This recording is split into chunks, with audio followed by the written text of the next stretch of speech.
Ang rema gani, mo ni siya ang striking point sa Bible.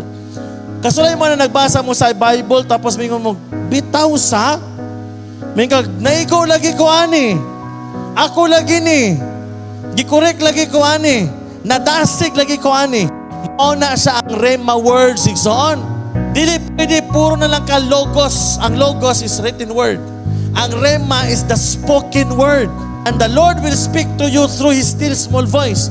The moment you meditate His words, always adunay rema. Inayong tapad, may rema ka ba? Ang rema mo na imo ang mag-soap. Scripture, observation, application, prayer. Nasabta niyo igsoon?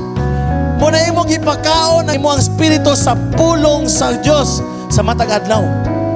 Muna yun si Jesus Christ, man shall not live by bread alone, but by every word that proceeds out from the mouth of God. Muna igsoon, kung imong ipakaon imong physical sa matag adlaw, mas labing pakanon imo imong espiritu sa matag adlaw. Why? Among espiritu mo mga tubang sa Ginoo in the last days. Dili ang imong pagkagwapa. Bisa pa igsoon nga imong ilong nahiwi na tulit kay mong iparito, dili na maoy mo atubang ni Kristo. Bisa pag imong makunot sa dagway, nahamis na kay mong ipaplansya imong dagway. Wa na'y bili ni Kristo igsoon. Kaya kitanaw imong kasing-kasing. Nausob ba imong kasing-kasing? O mausob lang na pinaagi sa mga pulong.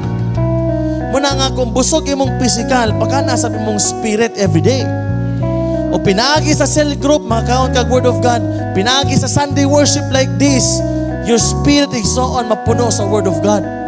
Manang importante ni sa inayong tapad, importante kayo ni.